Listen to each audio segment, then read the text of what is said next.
ஹரஹர சங்கர ஜெய ஜெய சங்கர பெரியவா திருப்பாதம் சரணம்.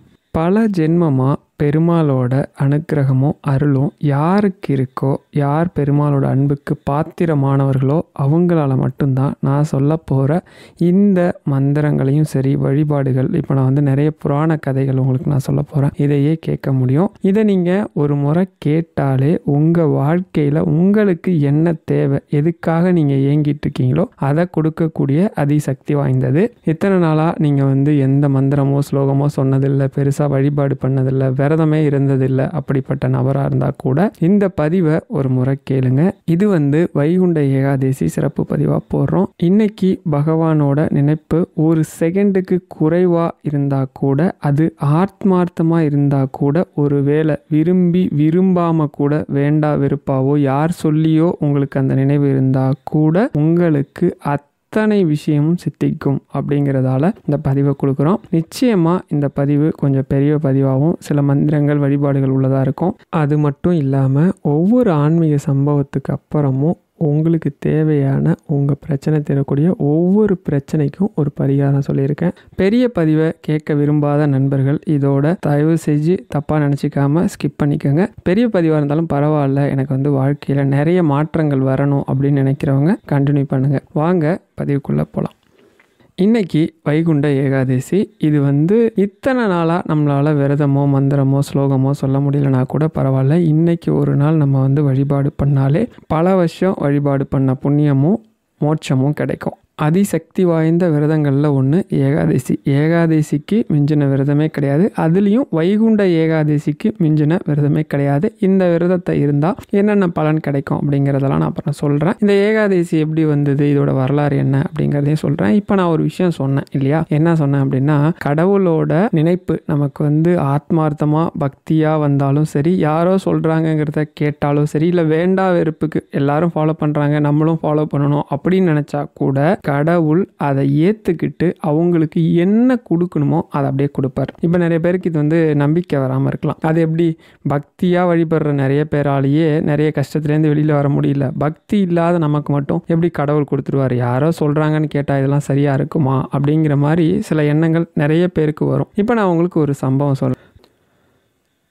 மகாபாரத போர் முடிஞ்சிருச்சு. போர் முடிஞ்சு போரில் வீரமரணம் அடைஞ்ச அவங்களுக்கு வந்து சிறப்பு யாகம் பண்ணி அவங்க சொர்க்கத்துக்கு போகிறதுக்காக ஏற்பாடு நடந்துகிட்ருக்கு. அப்போ அரசபைக்கு வந்து கிருஷ்ணன் வராரு. யாகத்துக்கு எல்லாம் தயாராப்பா அப்படின்னு, எல்லாம் தயாராக இருக்குது அப்படின்னதும், எல்லாம் வந்து கரெக்டாக ஆர்டராக வச்சிட்டிங்களான்னு வச்சுட்டோம். ஃபஸ்ட்டு மரியாதை, முதல் மரியாதை யாருக்கு அப்படின்னு கேட்டதும், பீஷ்மர் தான், நம்மளோட குலத்தோன்றலுக்காக தன்னோட அத்தனை விஷயத்தையும் விட்டுட்டு பிரம்மச்சரியம் மேற்கொண்டிருந்த பீஷ்மருக்கு தான் அப்படின்னதும், இது வீர மரணம் அடைஞ்சவங்களுக்கான யாகம் இல்லையா, அதனால் நிச்சயமாக நீங்கள் வந்து சகுனிக்கு தான் முதல் மரியாதை கொடுக்கணும் அப்படின்னதும், அங்கேருந்த அத்தனை பேரும் அதிர்ச்சி ஆகிறாங்க. இது சகுனிக்கா, அவன் பண்ணாத அட்டூழியம் இல்லை, அவன் வந்து பண்ணாத அக்கிரமம் இல்லை, அத்தனை பிரச்சனைக்கும் புள்ளியார் சுழியே அவன் தான், அவனை போய் வீரமரணம் அடைஞ்சவன் சொல்கிறீங்க, அவனுக்கு போய் கொடுக்க சொல்கிறீங்களே அப்படின்னு சொல்லி எல்லாரும் கொதிச்சு எழுந்துடுறாங்க.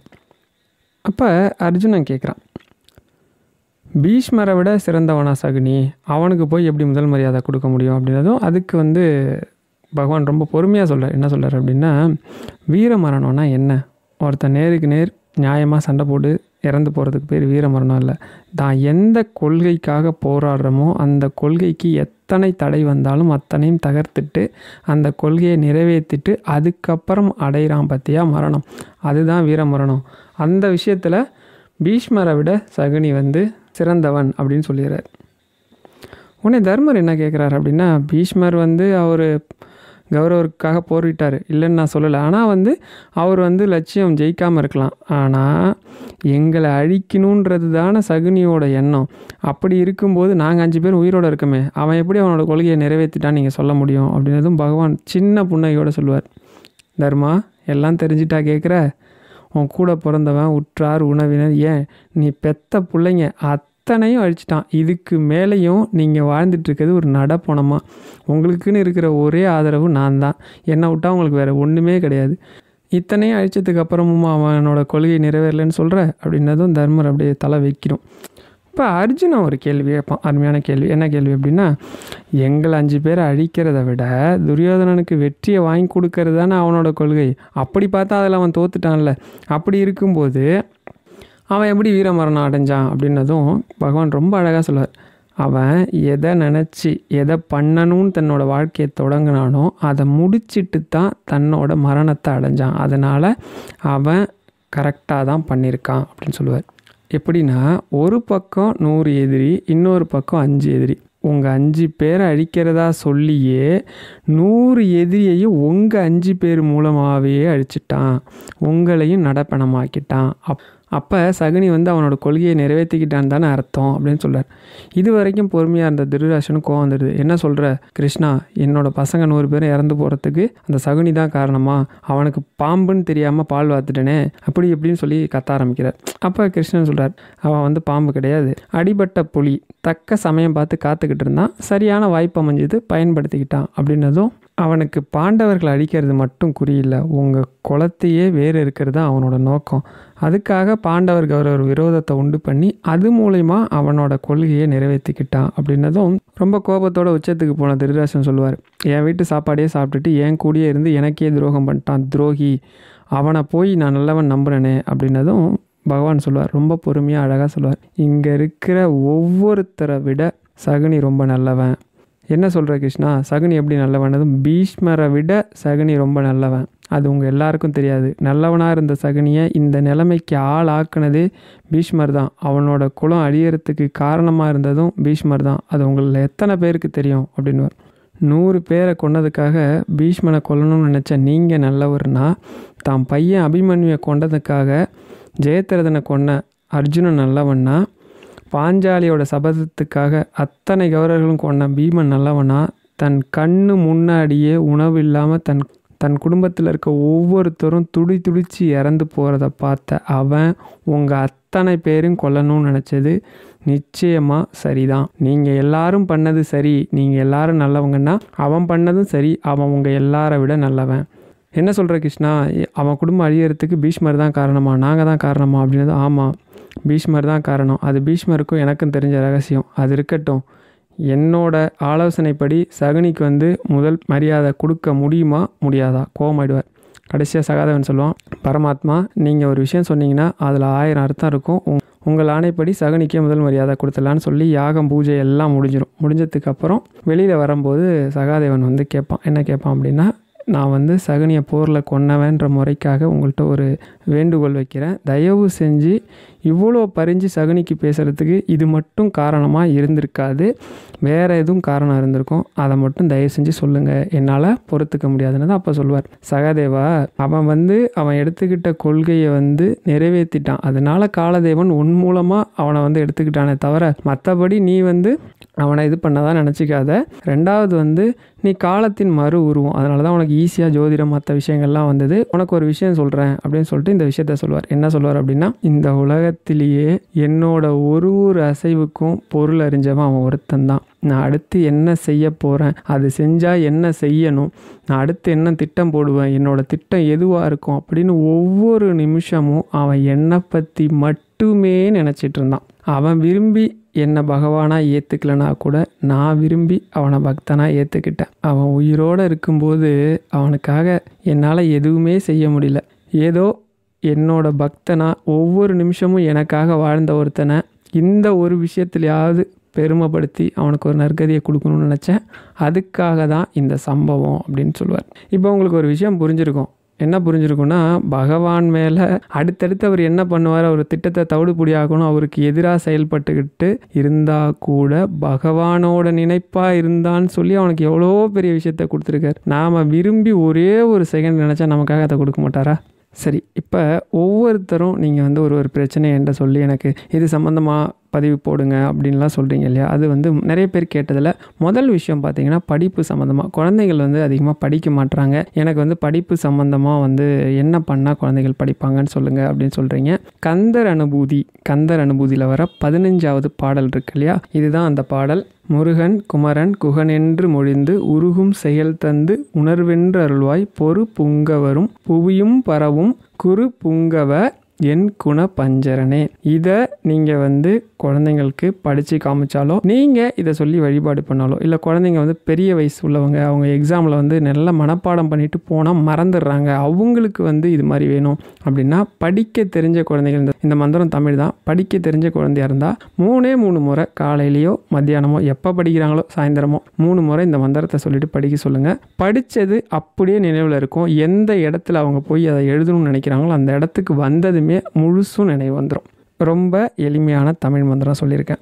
இதை இல்லாமல் என்ன ஒரு மந்திரம் சொல்கிறேன், என்ன அப்படின்னா, சின்ன குழந்தையாக இருப்பாங்க, அவங்களுக்கு வந்து படிப்பில் நாட்டம் இல்லாமல் இருக்கும். அவங்க படிப்பில் வந்து நாட்டம் வரணும் அப்படிங்கிறதுக்காக குழந்தைங்க இப்போ ஃபஸ்ட் ஸ்டாண்டர்ட்லேருந்து 12th படிக்கிற குழந்தைங்கள் வரைக்கும் எல்லாருமே பயன்படுத்தலாம். என்ன பண்ணணும் அப்படின்னா, பெற்றோர் இருக்கீங்க இல்லையா, அப்பா அம்மா, குழந்தைங்க தூங்கின கொஞ்சம் நேரத்துலையோ இல்லை எந்திரிக்க போகிறதுக்கு கொஞ்சம் நேரத்துக்கு முன்னாடியோ நான் இப்போ சொல்கிற இந்த மந்திரத்தை 16 முறை குழந்தைங்களோட காதில் சொன்னீங்க அப்படின்னா, தூங்கிட்டு இருக்க குழந்தைங்க காதை சொல்கிறேன் நான், சொன்னீங்க அப்படின்னா தன்னாலேயே அவங்க நல்லா படிப்பாங்க, நல்ல ஞாபக சக்தி இருக்கும், படிப்பில் ரொம்ப சுட்டிக்காக இருக்கிறதா சொல்லுவாங்க இல்லையா, அப்படி வந்துடும், நல்ல மார்க் எடுப்பாங்க. அது என்ன அப்படின்னா, ஓம் ஆத்ம வித்யா பிரம்ம சரஸ்வதி, இப்படி 16 முறை குழந்தை காதில் சொன்னால் போதும். சரி, இன்றைக்கி வைகுண்ட ஏகாதசி, நம்ம இந்த பதிவை கேட்டுட்ருக்கீங்க இல்லையா, பகவான் நாமம் நீங்கள் தினமும் காலையில் எழுந்ததும் என்ன சொல்லணும் அப்படின்னா, ராம ராம ராம 3 முறை ராம ராமன் சொன்னால் போதும்.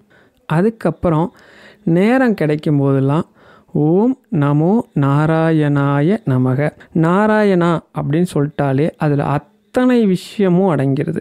அதனால் நாராயணா பேச ஆரம்பிக்கிறதுக்கு முன்னாடி கூட நாராயணான்னு சொல்லிட்டு ஆரம்பிக்கலாம். இல்லைனா யார்கிட்டயா பேச ஆரம்பிக்கிறதுக்கு முன்னாடி ராமன் சொல்லிட்டு ஆரம்பிக்கலாம். 3 முறை சொல்லணும், சொல்லிட்டு ஆரம்பிக்கலாம். இது பார்க்கறதுக்கு வேணால் சின்ன விஷயமா தெரியலாம், ஆனால் இது வந்து அளவிட முடியாத, நீங்கள் அன்எக்ஸ்பெக்டட்னு சொல்கிறோம்ல, எதிர்பாராத அத்தனை விஷயத்தையும் உங்கள் வாழ்க்கையில் கொண்டு வரும். சரி, இன்றைக்கி வைகுண்ட ஏகாதசி, நம்ம இந்த பதிவை கேட்டுட்ருக்கீங்க இல்லையா, முதல்ல இந்த ஏகாதசி அப்படின்னா அறிவியல் ஏன் ஏகாதசியில் சில விஷயங்கள் சொல்லியிருக்கின்றதை பார்ப்போம். ஏன்னா ஆன்மீகம் நிறைய நம்ம சொல்ல போகிறோம். பொதுவாக இந்த அமாவாசை பௌர்ணமி வருது இல்லையா, அமாவாசை வரப்போ என்ன நடக்கும் அப்படின்னா, சந்திரனுக்கும் பூமிக்கும் இடையில் சூரியன் வந்துடுறதா சொல்லுவாங்க. அதே மாதிரி வந்து பௌர்ணமி வரப்போ சூரியனுக்கும் பூமிக்கும் இடையில் சந்திரன் வந்துடுறதா சொல்லுவாங்க. இது அறிவியல் சொல்லுது. அப்போ சந்திரன் அங்கேயே தான் இருக்கும், இடையில ஒரு கிரகம் கிராஸ் பண்ணுறதால நமக்கு அமாவாசையாகவும் பௌர்ணமியாகவும் மாறுது. அப்போ அந்த கிரகத்தோட சுற்றுப்பாதைன்னு ஒன்று இருக்குது, அது சுற்றிக்கிட்டு இருக்குது அப்படின்னு அவங்க சொல்கிறாங்க. அதை நம்ம ஏற்றுக்கிற மாதிரி தான் இருக்குது. இந்த ஏகாதசி இருக்கு இல்லையா, ஏகாதசி அன்னைக்கு நம்மளோட பூமியோட சுற்றுப்பாதை முட்டை இருக்குல்ல, அந்த வடிவத்தில் தான் இருக்கும். ரவுண்டான எல்லாம் நினச்சிட்டு இருக்கீங்க, அப்படி இருக்காது, முட்டை வடிவத்தில் தான் இருக்கும் அப்படின்னு சொல்லப்படுது. இந்த முட்டை வடிவத்தில் இருக்கும்போது இந்த அமாவாசையிலேருந்து தள்ளி தள்ளி தள்ளி போயிட்டே இருக்கும் 15 நாள். அதே மாதிரி பௌர்ணமியிலேருந்தும் தள்ளி தள்ளி போயிட்டுருக்கும். இது ஒரு டிஸ்டன்ஸை கிராஸ் பண்ணதும், அதாவது ஒரு தூரத்தை கிராஸ் பண்ணதும், அன்னைக்கு நம்ம உடம்புல ஒரு வித இயக்க ஆற்றல், நம்ம உடம்பு இயங்கிறதுக்கு இயக்க ஆற்றல் தேவை. நிறைய பேருக்கு தெரியுமான்னு தெரியல. அந்த இயக்க ஆற்றல் இல்லை அப்படின்னா நம்ம சோர்வடைஞ்சிரும், நமக்கு வியாதிகள் வரும். குறிப்பாக ஜுரம் அந்த மாதிரி வர விஷயங்கள்லாம் அந்த இயக்க ஆற்றல் குறையிறதுனாலையும் சில பிரச்சனையினாலையும் தான் வரும். அந்த இயக்க ஆற்றல் ரொம்ப கம்மியாக இருக்கும். அந்த நேரம் உதாரணமாக சொல்லணும்னா, ஒரு ஆள் செய்ய வேண்டிய வேலையை 10 பேர் சேர்ந்தா கூட செய்ய முடியாது. அந்த அளவுக்கு உடம்பு இயக்க ஆற்றலை இழந்திருக்கும். அந்த சமயம் நீங்கள் சாப்பிட்டீங்க அப்படின்னா, நம்ம உடல் உறுப்புகள் வந்து முதல்ல சொன்ன விஷயந்தான், ஒரு ஆள் செய்ய வேண்டிய விஷயத்த 10 பேர் செஞ்சாலும் செய்ய முடியாது. அப்போ அதிகப்படியான வேலை கொடுத்து சீக்கிரமே செயலிழந்துடும். அறிவியல் சொல்கிற காரணம் இதுதான். அறிவியல் ரீதியான காரணத்தை தான் நாம் ஆன்மீகத்தில் புகுத்தி வச்சுருக்கோம். எல்லாமே அறிவியல் சம்மந்தப்பட்டது தான். நாம் ஆன்மீகத்தில் சொன்ன 1000 விஷயத்தை அறிவியல் 10 தான் கண்டுபிடிச்சிருக்கோம். 1000 வருஷத்துக்கு முன்னாடி சொன்னதையே இப்போ தான் அறிவியல் கண்டுபிடிச்சிருக்கோம். உங்களுக்கு வந்து இதில் கூட நம்பிக்கை இல்லாமல் இருக்கும். நம்ம முன்னோர்கள் நமக்காக எத்தனையோ விஷயங்கள் சொல்லியிருக்காங்க, ஆனால் நாம் தான் அதெல்லாம் கடைப்பிடிக்கிறது இல்லை. அவங்க சொன்ன ஒவ்வொன்றுலேயும் 1000 விஷயம் ஒளிஞ்சிருக்கும், ஆனால் நாம் தான் அதை வந்து அறிவியலோடு ஒப்பிட்டு பார்த்து இதெல்லாம் நடந்திருக்க வாய்ப்பில்லை, இதெல்லாம் தேவையில்லாத விஷயம் அப்படின்னு சொல்லி நம்மளோட அறிவை வச்சே அதை முடிவு பண்ணுறோம். உங்களுக்கு ஒரு கம்பேரிசனுக்காக சொல்கிறேன் பாருங்கள். விருத்தாச்சலம், அது மாவட்டம் எனக்கு கரெக்டாக ஞாபகம் இல்லை, ஸ்ரீமுஷ்ணம் ஊர், அங்கே போனீங்க அப்படின்னா ஆதிவராகர் கோவில் இருக்கும், அதாவது பூமி வராகர். அங்கே போனீங்க அப்படின்னா அங்கே வந்து அந்த கோவில் வந்து 2000 வருஷம் பழமையான கோவில் அப்படின்னு சொல்லுவாங்க. அதுக்கு சான்றாகவே அங்கே வந்து ஒரு ஆலமரம் இருக்குது, அது வந்து 2000 வருஷம் பழமையான ஆலமரம். அதுக்கப்புறம் கோவிலை பற்றியே நிறைய பேர் கல்வெட்டுக்கள்லாம் இருக்கும். அங்கே போனீங்க அப்படின்னா பெருமாளோட வேர்வையில் உருவான தீர்த்தம் இருக்குது. அதாவது இந்த கோவில் எப்படி உருவாச்சு அப்படின்னா, பிரம்மா வந்து அவரோட சிவபெருமானோட முடியை கண்டுபிடிக்கிறதுக்காக போயிட்டுருப்பார்.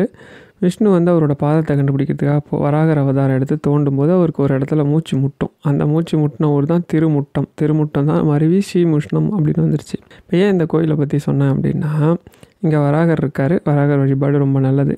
இதில் வந்து வராகர் சிலை இருக்கும். சுற்றி வரும்போதெல்லாம் பார்த்தீங்கன்னா தெரியும்.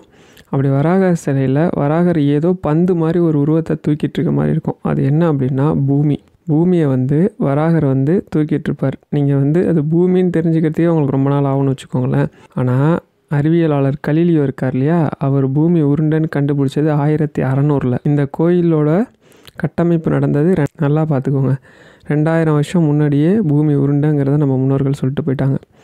சரி, நீங்கள் ஆச்சரியப்படுற மாதிரி இன்னொரு விஷயம் சொல்கிறேன். ஏன்னா அறிவியல் எப்பயுமே நம்ம ஒப்பிட்டு பார்க்குறோம். சில விஷயங்களை வந்து கம்பேர் பண்ணி இதெல்லாம் நடந்திருக்க வாய்ப்பு இல்லைன்னு ஒரு முடிவுக்கு வந்துடுறோம் இல்லையா. நீங்கள் எந்த கோயில் போனாலும், சிவன் கோயில், நவகிரக சன்னதி இருந்ததுன்னா நவகிரக சன்னதியை உத்து பாருங்கள்.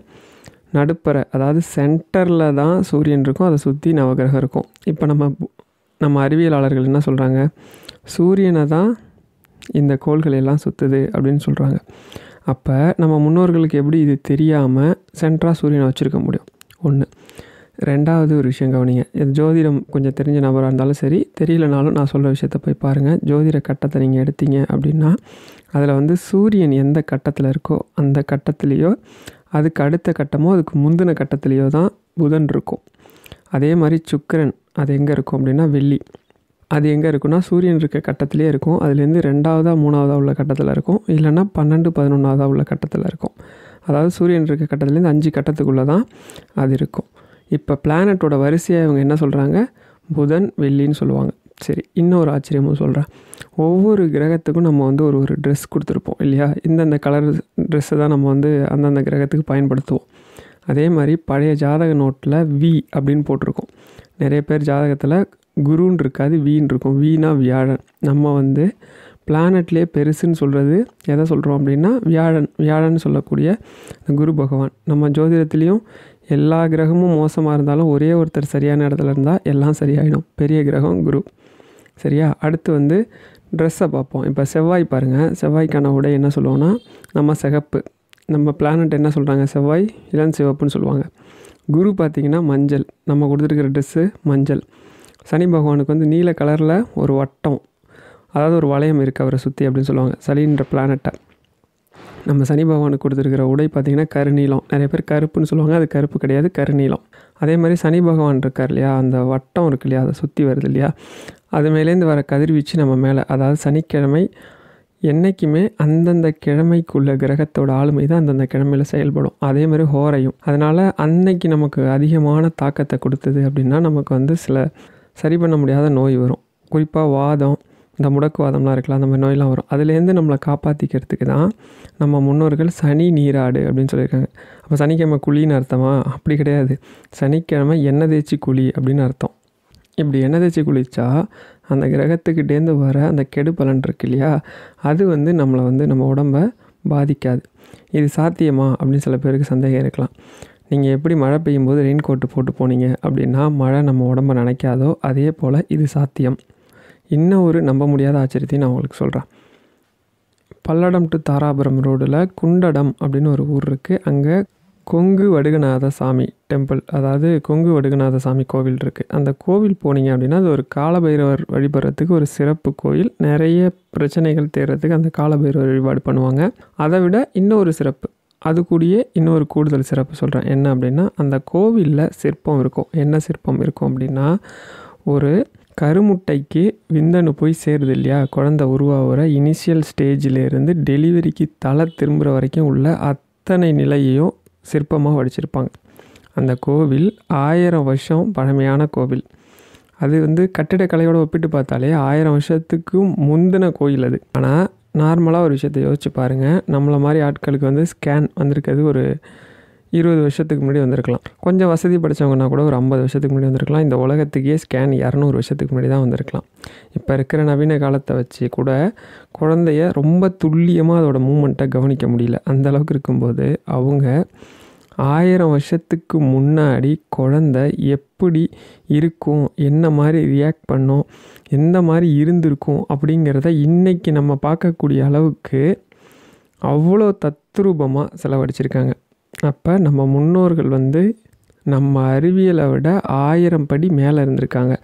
நம்ம முன்னோர்கள் சொன்ன 1000 விஷயத்தில் ஒரு விஷயத்தை நம்ம அறிவியல் சொல்லணும் அப்படின்னால இன்னும் சில 100 வருடங்கள் ஆகலாம். அதனால் நிறைய விஷயத்த அறிவியலோடு ஒப்பிடாதீங்க.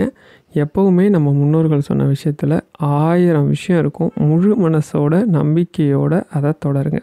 சரி, இன்றைக்கி கொடுத்த பதிவுக்கு நிச்சயமாக ஒரு பெரிய பதிவாக தான் இருக்கும். இது வரைக்கும் கொடுத்ததும் சரி, இதுக்கப்புறம் வரப்போகிறதும் சரி, கொடுத்த பதிவில் உங்களுக்கு பிடிச்ச விஷயம் என்ன, பிடிக்காத விஷயம் என்ன மாற்றிக்கிட்டால் சரியாக இருக்கும் அப்படின்னு சொல்லுங்கள். அதை விட உங்களுக்கு என்ன மாதிரி பிரச்சனை இருக்குது, என்ன மாதிரி பிரச்சனைக்கு எந்த வழிபாடு மந்திரங்கள் உங்களுக்கு தேவை அப்படிங்கிறத கமெண்டில் சொல்லுங்கள். உங்கள் ஒவ்வொருத்தரோட கமெண்ட்டும் எனக்கு அடுத்த பதிவுக்கு என்ன மாதிரி கொடுக்கணும், என்ன மாதிரி கொடுக்கக்கூடாதுங்கிறதுக்கு ஒரு நல்ல தீர்வாக இருக்கும். அதனால் உங்கள் ஒவ்வொருத்தரோட கமெண்ட்டுக்காகவும் நான் எதிர்பார்ப்பேன். உங்களோட பொன்னான கருத்துக்களை பதிவு பண்ணுங்கள். இந்த பதிவு மூலமாக உங்கள் எல்லாருக்கும் நான் நன்றி சொல்லிக்கிறேன். ஏன் அப்படின்னா நம்ம சேனல் 50,000 சப்ஸ்கிரைபரை கடந்திருக்கு. உங்கள் ஒவ்வொருத்தர் ஆதரவும் அன்பும் இல்லாமல் இதை செஞ்சுருக்க முடியாது. நாம் சொல்கிற விஷயங்கள் உங்களை போய் சேருது. யாரோ ஒருத்தருக்கு பயனடைஞ்சால் கூட எனக்கு முழு திருப்தி கிடைக்கும். பெரியவாவோட பரிபூர்ண ஆசீர்வாதம் எனக்கு கிடைச்சதாகவே நான் நம்புவேன். எனக்கு பரிபூர்ண ஆசீர்வாதம் இருக்குது. நான் அதை இல்லைன்னு மறுக்கவே இல்லை. இன்னமும் நான் பெரியவாவுக்கு பெரிய தொண்டு செஞ்சதாக நான் நினச்சிப்பேன். அடுத்து நிறைய பேர் கேட்குறது திருமணத்தடை, அதாவது கல்யாணம் தள்ளி போயிட்டே இருக்குது, அது சீக்கிரமாக நடக்கிறதுக்கு ஏதாவது ஒரு நல்ல பரிகாரம் சொல்லுங்கள் பிரதர். இதுதான் நிறைய பேரோட கோரிக்கையாக இருக்குது. நான் ஒரு கடவுளுக்கு ஒரு முனிவரால் சொல்லப்பட்ட ஒரு அதிசக்தி வாய்ந்த மந்திரம் இது இன்னொரு கடவுளை மணக்கிறதுக்காக அவங்களுக்கு சொன்னது. ரொம்ப சக்தி வாய்ந்த மந்திரம். இதை நீங்கள் தினமும் சொல்லிட்டு வந்தாலே போதும். உங்களுக்கு எண்ணிக்கை நான் சொல்ல முடியும், இத்தனை டைம் சொல்லலாம் அப்படின்னு. நம்ம மனசு என்ன நினைக்கும் அப்படின்னா, அந்த எண்ணிக்கை எப்போ வரும்னு அதை கவுண்ட் பண்ணிகிட்டே இருக்கும். ஆரம்ப ஸ்டேஜில் இது ஒரு பர்டிகுலராக ஒரு டைமை தாண்டிட்டீங்க அப்படின்னா அது பிரச்சனை கிடையாது. ஆனால் ஆரம்பத்தில் முதல்ல நமக்கு ஆர்வம் வர வரைக்கும் இது சிரமம். அதனால் ரொம்ப கஷ்டப்படுவீங்க. அதனால தான் நான் எப்பயுமே மந்திரத்துக்கு இத்தனை முறை சொல்லணும்னு எங்கேயுமே சொல்ல மாட்டேன். கவனித்து பார்த்தீங்கன்னா உங்கள் மனசு எவ்வளோ நேரம் ஒன்றி போதோ அப்போ சொல்லுங்கள் அப்படின்னு சொல்கிறேன். இந்த மந்திரம் வசிஷ்டரால் பார்வதி தேவி சிவபெருமான மணக்கிறதுக்கு சொல்லப்பட்ட மந்திரம் சுயம்பரா பார்வதி மந்திரம்.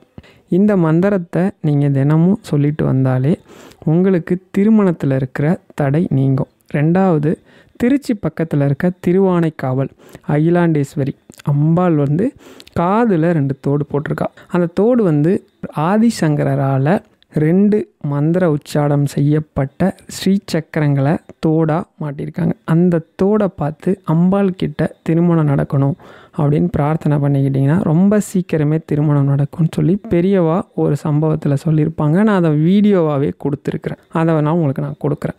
இப்போ நான் இந்த பதிவில் சொல்கிறதுல நிறைய மந்திரங்களை நானே பதிவாக கொடுத்துருப்பேன். அதோட லிங்க்கெல்லாம் உங்களுக்கு ஃபஸ்ட்டு கமெண்ட்லேயும் கொடுக்குறேன். இன்னொன்று, பக்கத்தில் இருக்கிற ஏதோ ஒரு பெருமாள் கோயில், அதாவது திருப்பதி பெருமாள் கோயிலில் பெருமாளுக்கு கல்யாணம் பண்ணி வைக்கிறது இருக்கு இல்லையா, அந்த திருமண உற்சவம் அது பண்ணலாம். அது பண்ணணுன்னா கொஞ்சம் பொருள் செலவாகும். அதுக்கு நிறைய நாட்கள் காத்துக்கிட்டு இருக்கணும். ஆனால் அது நம்மளுக்கெல்லாம் கொஞ்சம் சிரமமாக இருக்கும். நிறைய பேரால் பண்ண முடியாது. அதுக்கு நான் உங்களுக்கு இன்னொரு உபாயம் பெரியவா சொன்னதையே சொல்கிறேன். பக்கத்தில் இருக்கிற ஏதோ ஒரு பெருமாள் கோயில், ரொம்ப பழமையான கோயில், நிறைய கோவில் பெரிய பூஜைலாம் இல்லாமல் ரொம்ப கஷ்டத்தில் இருக்காங்க. அந்த மாதிரி கோயிலுக்கு போய் பெருமாளுக்கு அந்த மாதிரி உற்சவம் பண்ணி வைக்கணும்னு சொல்லி கேளுங்க. தாராளமாக உங்களுக்கு உடனே பண்ணி வைக்கிற பாக்கியம் கிடைக்கும். எந்த பெருமாளை வழிபட்டாலும் ஒரே பலன் தான். திருப்பதிங்கும்போது நம்ம மனசுக்கு ஒரு திருப்தி, அவ்வளோதான். நீங்கள் இட்லி சாப்பிட்டாலும், தோசை சாப்பிட்டாலும், சாதம் சாப்பிட்டாலும் எல்லாத்துக்குமே பேஸ் அரிசி தான். அதை மறந்துடாதீங்க. அதே போல் தான் நீங்கள் எந்த கோயிலுக்கு போனாலும் பலன் ஒன்று தான். நம்பிக்கை தான் வேணும். நீங்கள் நம்பிக்கையோடு செஞ்சீங்க அப்படின்னா நிச்சயமாக அது பலன் தரும்.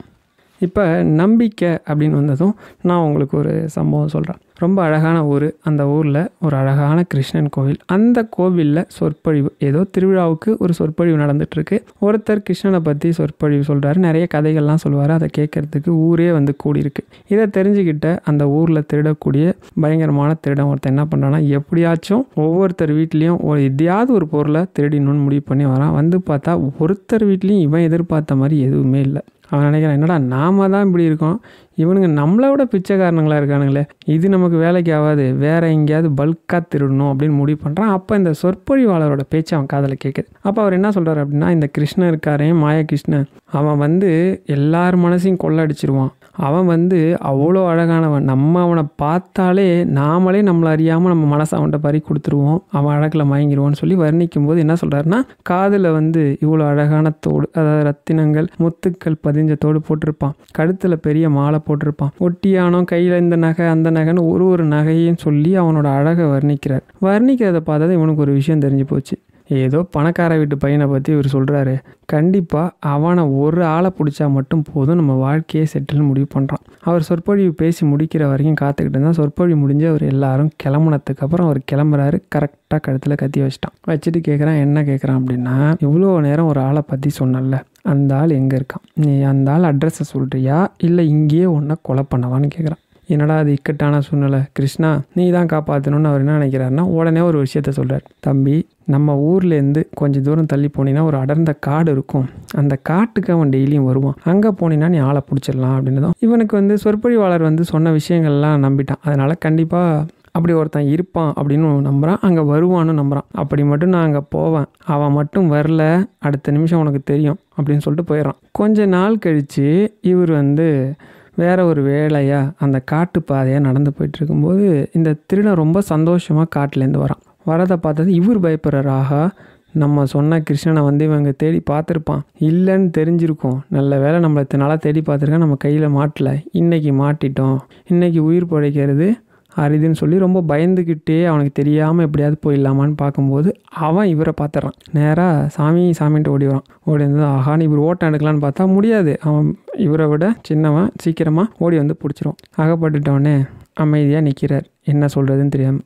அவன் நேராக காலில் விழுந்துட்டான். சாமி, ஏதோ நான் பண்ண புண்ணியம், நீங்கள் அவனை எனக்கு காட்டினீங்க, அப்படி ஒருத்தனை நான் பார்க்கலன்னா என் வாழ்நாளே அத்தனையும் வீணடிச்சிருப்பேன் அப்படின்னா இவருக்கு ஒரே ஆச்சரியம். அவனை பார்த்துட்டியா உடனே கேட்குறாரு. எங்கப்பா பார்த்தா அப்படின்னு. இந்த காட்டில் தான், நீங்கள் சொன்ன இங்கே தான் இருக்கான் அப்படின்னு. என்னப்பா உளர்ற, அவன் மாயகிருஷ்ணனாச்சே, அவனை நேரில் பார்க்க முடியாது அப்படின்றாரு. ஏன் சாமி நீங்கள் வேற, நீங்கள் சொன்னதுலேருந்து நான் தினமும் வந்துக்கிட்டு இருந்தேன், ஒரு நாள் கரெக்டாக வந்துட்டான், ஆளை பிடிச்சிட்டேன், அவனால தான் நான் இப்போ இப்படி இருக்கேன், மனசெல்லாம் தெரிஞ்சு போச்சு. அவனை நீங்கள் சொன்னது உண்மை தான், நீங்கள் சொன்னதை விடவே அவன் பயங்கரமான ஆளாக இருக்கான், அப்படியே என் மனசை கொள்ளை அடிச்சிட்டான், இப்போ அவன் என்ன சொல்கிறானோ அதை தான் நான் செய்கிறேன், அந்தளவுக்கு ஆயிடுச்சு, நீங்கள் வாங்க நான் அவனை காட்டுறேன்னு. இவருக்கு நம்பிக்கை இல்லை, இவன் வேற யாரையோ பார்த்துட்டு உளர்றானா கிருஷ்ணன்னு. சரி எதுக்கும் போவோம் அப்படின்னு சொல்லி அங்கே போனால் இவன் யார் கூடயே பேசுகிறான், இவருக்கு ஒன்றுமே தெரில. என்னப்பா சொல்கிற, பைத்தியம் ஆகிட்டியா, யாருமே பக்கத்தில் இல்லை, யார்கிட்டப்பா பேசுகிற அப்படின்னதும், இதோ நிற்கிறாரே தெரியலையான்னு, எனக்கு ஒருத்தருன்னு தெரியலையே அப்படின்னதும் அப்போ அந்த திருடன் இவரோட கையை பிடிக்கிறான். கையை பிடிச்சதும் கிருஷ்ணன் பேசுகிற வாய்ஸ் கேட்குது. அப்போ திருடன் கிருஷ்ணன்கிட்ட கேட்டிருக்கான், என்ன பகவானே நீங்கள் இருக்கிறது இவருக்கு தெரியலன்றாரு, என்ன பண்ணுறது அப்படின்னதும் அவர் கையை நீ பிடி அப்படின்னதும் கையை பிடிச்சது தான் அவர் வாய்ஸே இவருக்கு கேட்டிருக்கு. அப்போ கிருஷ்ணர் சொன்னாராம், நீ 20 வருஷமாக என்னை பற்றி புகழ்ந்து எத்தனையோ கதைகள், வரலாறு, கீர்த்தனைகள், பாடல்லாம் பாடியிருக்க, ஆனால் ஒரு நாள் கூட நான் நேரில் வருவேன் அப்படின்னு நீ நம்பினதே கிடையாது. இதெல்லாம் புராணம், இதிகாசம் அப்படிங்கிற எண்ணம் தான் உனக்கு இருந்ததோ தவிர கிருஷ்ணன் நேரில் வருவான், உண்மையான பக்தி இருந்தான்னு உனக்கு தோணலை. ஆனால் இவன் திருடனாகவே இருந்தாலும் நீ சொன்னதை கேட்டுட்டு நான் இந்த காட்டுக்கு வருவேன்னு சொல்லி தினமும் வந்து காத்துக்கிட்டு இருந்தான். அதனால் உண்மையான நம்பிக்கையும் பக்தியும் இருந்தால் நான் நேரில் வருவேன். இந்த ஒரு காரணத்துக்காக தான் உனக்கு நான் தெரிய மாட்டேன், அந்த ஒரு காரணத்துக்காக தான் இவனுக்கு நான் காட்சியும் கொடுத்து அவன் கூடியும் இருக்கேன் அப்படின்னு சொன்னார். இந்த விஷயமே உங்களுக்கு புரிஞ்சிருக்கும்னு நினைக்கிறேன். உண்மையான பக்தியும் நம்பிக்கையும் தான் கடவுளை நம்ம பக்கத்தில் கொண்டு வரும், நம்மளை கடவுள் பக்கத்தில் கொண்டு போகும். அடுத்து நிறைய பேர் கேட்குறது குழந்தை பாக்கியத்துக்கான பரிகாரம். நிறைய பேர் குழந்தை பாக்கியத்துக்கான பரிகாரம் கேட்குறீங்க. நான் இந்த குழந்தை பாக்கியத்துக்கான பரிகாரத்துக்கு 2 வீடியோ பார்ட்டாகவே போட்டிருக்கேன். அப்படி இருந்தாலும் சில பதிகம் நான் உங்களுக்கு சொல்கிறேன், அந்த வழிபாட்டு முறைகளையும் நான் சொல்கிறேன். இப்போ கிருஷ்ணனை பற்றியே பேச்சு வந்தது அப்படின்னால நீங்கள் குருவாயூர் கிருஷ்ணனை குருவாயூர் போய் வேண்டிக்கிட்டாலும் சரி, வீட்டில் இருந்தே வேண்டிக்கிட்டாலும் சரி, குருவாயூர் கிருஷ்ணனை பிரார்த்தனை பண்ணிட்டு வந்தீங்க அப்படின்னா குழந்தை பாக்கியம் கிடைக்கும். அதுக்கப்புறம் திருஞான சம்பந்தர் அருளிய திருவெண்காடு திருமுறை பதிகம் அப்படின்னு சொல்லிட்டு ஒரு 11 பாடல் தமிழ் பாடல் இருக்கும். நானும் என் மனைவியும் இந்த பதிகத்தை தினமும் படிச்சுக்கிட்டு இருந்தோம். எங்களுக்கு முதல் குழந்தை பிறக்கிற வரைக்கும் அந்த அளவுக்கு சக்தி வாய்ந்த பதிகம். அது என்ன சொல்லியிருக்கோம் அப்படின்னா, திருவெண்காடில் வந்து இருக்கிற 3 தீர்த்தத்திலையும் குளிச்சுட்டு சுவாமி திருவெண்காடு வேதாரண்யேஸ்வரரையும் அம்பாளையும் புதனையும் வழிபட்டீங்க அப்படின்னா அத்தனை பாவங்கள், இத்தனை ஜென்மத்தில் பண்ண அத்தனை பாவங்களும் தொலைஞ்சு நாம் கேட்குற அத்தனை வரமும் கிடைக்கும். குறிப்பாக குழந்தை பாக்கியம். அங்கே என்னன்னா சிறப்பு, 21 தலைமுறை பாவமும் போக்கக்கூடிய அதிசக்தி வாய்ந்த ஸ்தலம். அதில் ஞானசம்பந்தர் வந்து சிவபெருமான புகழ்ந்து பாடின பாடல்.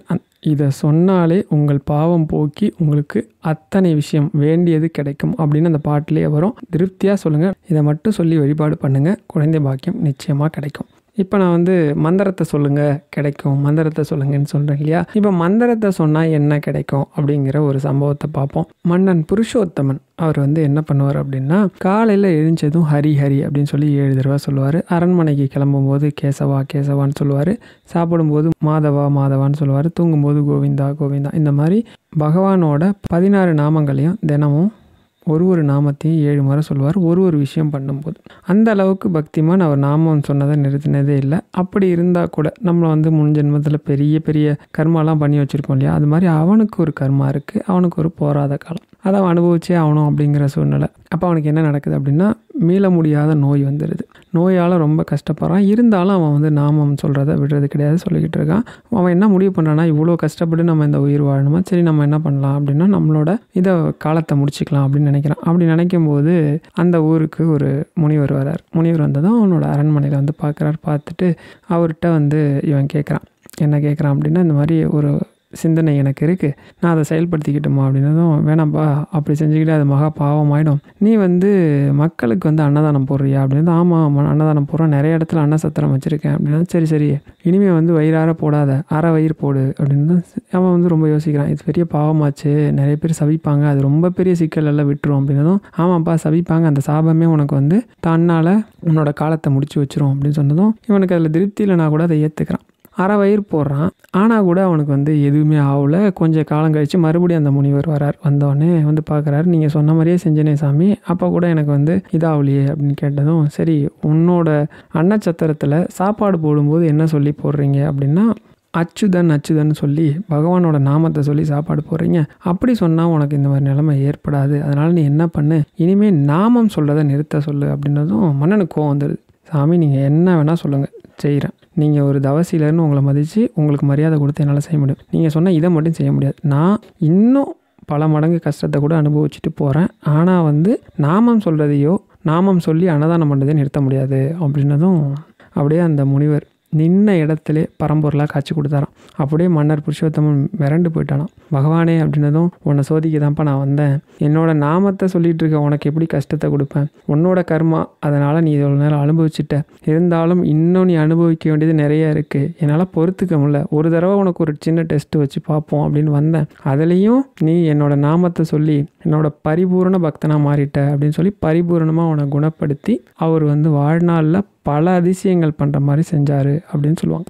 இந்த விஷயமே உங்களுக்கு புரிஞ்சிருக்கும்னு நினைக்கிறேன். நமக்கு ஒரு பிரச்சனைகள் வந்துக்கிட்டே இருக்குது அப்படின்னாலும் நாமம், கடவுளோட பேரோ மந்திரமோ ஸ்லோகமோ சொல்கிறத விடாதீங்க, அதிகப்படுத்துங்க, இன்னும் நம்பிக்கையாக சொல்லுங்கள். அது வந்து பல மடங்கு உங்களுக்கு வந்து புண்ணியத்தை சேர்க்கறது இல்லாமல் இறைவனை உடனே உங்கள் பக்கத்தில் கூப்பிட்டு வரும். இப்போ நிறைய பேர் நம்மள்கிட்ட கேட்குற இன்னும் சில விஷயங்கள் இருக்குது. என்ன அப்படின்னா, ஏதோ ஒரு நோய்க்காக அது தீரணும் அப்படின்னு சொல்லி கேட்பாங்க. அதில் பார்த்தீங்க அப்படின்னா ஒவ்வொருத்தரும் ஒரு விதமான நோய் சொல்கிறாங்க. ஸ்ரீமன் நாராயணியம் இதில் வர தசகம் 8 ஸ்லோகம் 13 அஸ்மின் பராத்மின்னு ஆரம்பிக்கும். இதை சொன்னால் எப்படிப்பட்ட நோயும் தீரும், தீர்க்க முடியாத நோய் கூட தீரும். ஒரு முறை பெரியவா காஞ்சிபுரத்தில் தரிசனம் கொடுத்துட்ருக்கப்ப ஒரு ஹஸ்பண்ட் ஒய்ஃபு பெரியவா கிட்ட வருவாங்க. வந்தவங்க பெரியவா கிட்ட வாங்கிட்டு வந்த பொருளெல்லாம் வச்சுக்கிட்டு அந்த மனைவி மட்டும் ரொம்ப கண் கலங்கியிருப்பாங்க. கணவன் முகம் ரொம்ப வாட்டமாக இருக்கும். பெரியவா வந்து என்னன்ற மாதிரி கேட்பாங்க. அப்போ அந்த கணவன் மனைவியும் ஒரு சேர சொல்லுவாங்க, மனைவிக்கு வந்து இதயத்தில் வந்து ஒரு ஹோல் இருக்குது, அதனால் வந்து ரொம்ப கஷ்டம், இன்னும் ஒரு 2-3 மாதமே வாழ்கிறது அப்படின்னு சொல்லிட்டாங்க அப்படின்னு சொல்லி ரொம்ப வருத்தப்பட்டு சொன்னதும் பெரியவா பக்கத்தில் இருக்க ஒரு தொண்டரை கூப்பிட்டு இந்த ஸ்ரீமன் நாராயணியமில் வர இந்த 13வது ஸ்லோகம், தசகம் 8ல் இருக்க 13வது ஸ்லோகத்தை ஒரு பேப்பரில் எழுத சொல்லி ஒரு முறை வாசிக்கவும் சொல்லி இதை அந்த அம்மாட்ட கொடுத்து பக்தியாக 48 நாள் 108 முறை சொல்லிட்டு வா அப்படின்னு சொல்லிடுவாங்க. அவங்களும் போவாங்க. அதே மாதிரி பெரியவா சொன்ன மாதிரி நம்பிக்கையோடு தினமும் சொல்லிகிட்டே வருவாங்க. கரெக்டாக ஒரு 3 மாதம் கழித்து பெரியவாவை தரிசனம் பண்ண வர்றப்போ ரொம்ப சந்தோஷமாக வருவாங்க. வந்து பெரியவாவுக்கு எல்லாம் வாங்கிட்டு வந்து வச்சுட்டு 2 பேரும் சாஷ்டாங்கமாக நமஸ்காரம் பண்ணிவிட்டு பெரியவாட்ட ஒரு சந்தோஷமான விஷயத்த சொல்லுவாங்க. என்ன சொல்லுவாங்க அப்படின்னா, என்னை பரிசோதனை பண்ண டாக்டர் வந்து எனக்கு அப்படி ஒரு இதயத்தில் ஹோல் ஓட்டையே இல்லை அப்படின்ற மாதிரி சொல்லிட்டாங்க. இதயம் சம்மந்தப்பட்ட பிரச்சனை, நான் ஹோல்னு வேறு சொல்லிட்டேன், அப்படி ஒன்று இல்லவே இல்லை அப்படின்னு சொல்லிட்டாங்க.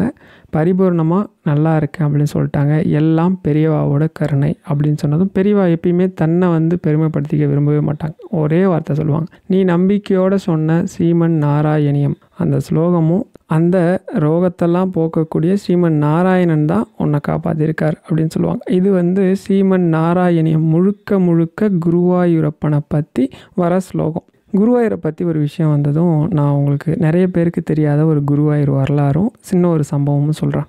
இந்த குருவாயூரில் இருக்க கிருஷ்ணன் பார்த்தீங்கன்னா உன்னி கிருஷ்ணன். உன்னி அப்படின்னா குழந்தை கிருஷ்ணன். கிருஷ்ணன் தன்னோட அவதாரம் முடிஞ்சிருச்சு மகாபாரதத்தில். அவர் என்ன பண்ணுறாரு, வைகுண்டம் நோக்கி போகிறார். அதனால் கிருஷ்ணன் வந்து வழிபட்ட சிலை இருக்கும் இல்லையா, அவர் வழிபட்ட சிலை தான் வந்து இப்போ நம்ம கும்பிட்டுட்டு இருக்கிற குருவாயூரப்பன் சிலை. அவங்களோட அப்பா அம்மா கிருஷ்ணனா அவர் பிறக்கிறதுக்கு முன்னாடி அவங்களோட அப்பா அம்மாவுக்கு ஒரு வேண்டுதல் இருந்தது. என்ன அப்படின்னா, எப்படியும் நீ பிறந்ததும் உன்னை எங்ககிட்டேருந்து பிரிக்க போகிறாங்க, அதனால் நீ குழந்தையாக பிறந்து சில பால்ய வயசு வரைக்கும் எப்படி இருப்ப அப்படின்னு எங்களுக்கு தெரியாது. ஏன்னா வளர்ந்ததுக்கு அப்புறம் தானே அந்த 7-8 வயசுலேயே தானே கம்சனை வதம் பண்ணுவார்.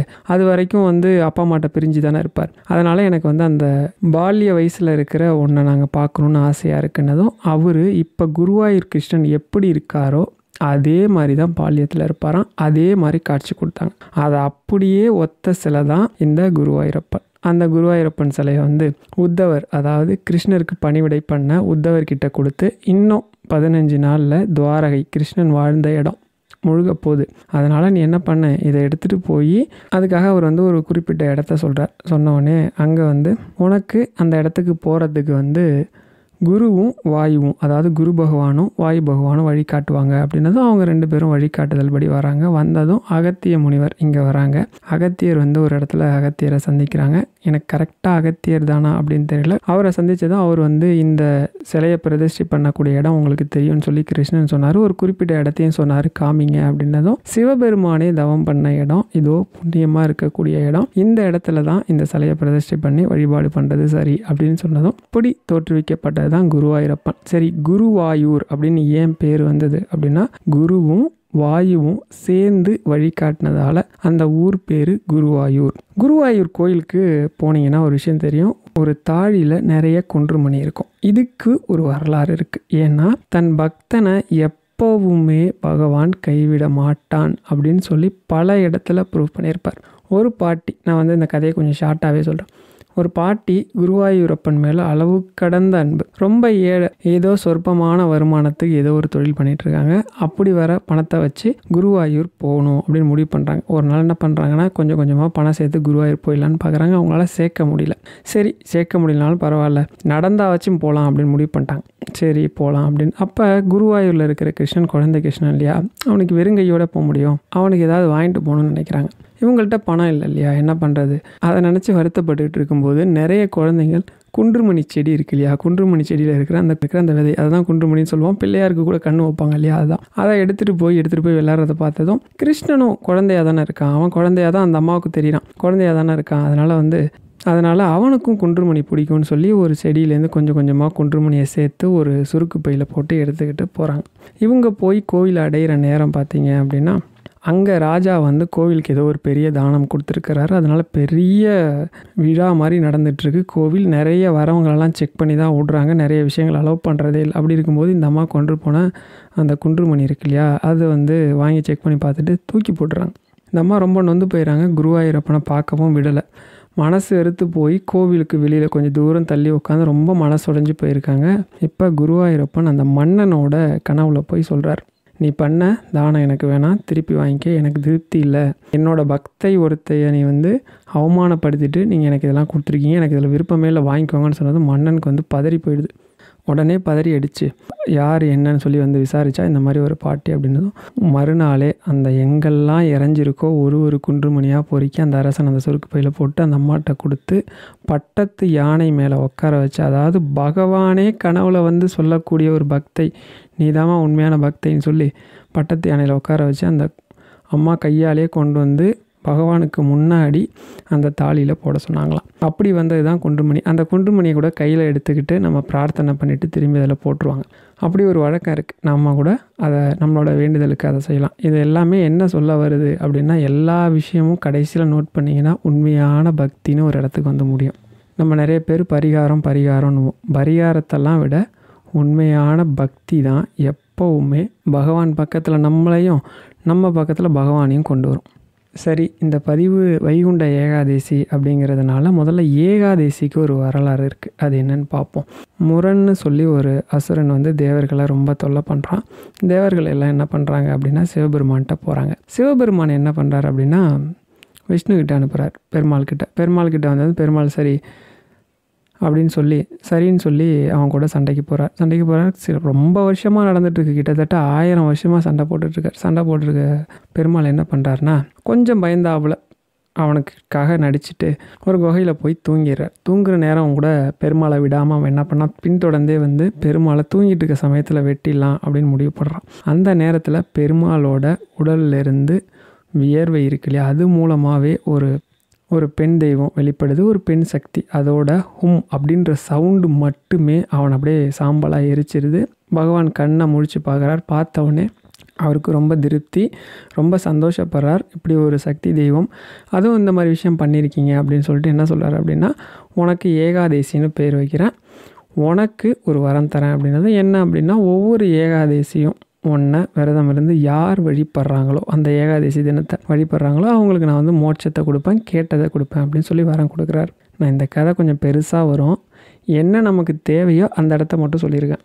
அப்படி ஏகாதசி விரதம் வருது. இதில் வைகுண்ட ஏகாதசி அதுக்கு வந்து இன்னொரு கதை சொல்லுவாங்க. என்ன அப்படின்னா, பெருமாள் வந்து பிரம்மாவுக்கு வந்து தலகணம் அதிகமாகிடுது. அந்த தலகணத்தை போக்குறதுக்காக 2 அசுரர்களை வந்து அனுப்புகிறார். அனுப்பும்போது அவங்க போனதும் அவங்களால தொல்லை தாங்க முடியாமல் பிரம்மா வந்து தன்னோட தலகணத்தை மறந்து பகவான்கிட்ட வந்து மன்னிப்பு கேட்குறார். கேட்டவுடனே பகவான் வந்து சரி அவரை விட்டுருங்க அப்படின்னதும் இவங்க விட தயாராக இல்லை 2 அசுரர்களும். பெருமாள் கூடயே சண்டைக்கு வராங்க. அப்போ வந்து பெருமாள் வந்து பிரம்மதேவனை விட்டுடுங்க, உங்களுக்கு என்ன வரம் வேணாலும் தரேன் அப்படின்னா, இல்லை நாங்கள் வேணால் உனக்கு வரம் தரோம் அப்படின்னு திருப்பி சொல்கிறாங்க. அப்படியா, அப்போனா ஒன்று பண்ணுங்கள், என் கையாலே நீங்கள் 2 பேரும் வதம் பண்ணி முக்தி அடையணும், அப்படி ஒரு வரத்தை எனக்கு கொடுங்கன்னு பெருமாள் கேட்குறாரு. இப்போ கொடுத்த வாக்க மீற முடியாததுனால அவங்களும் அதுக்கு ஒத்துக்கிறாங்க. பெருமாள் அவங்க கூட போர் புரிஞ்சு அவங்கள வதம் பண்ணிடுறார். வதம் பண்ணோடனே அவங்க 2 பேருமே பெருமாள் கிட்ட ஒரு ரெக்வஸ்ட் வைக்கிறாங்க.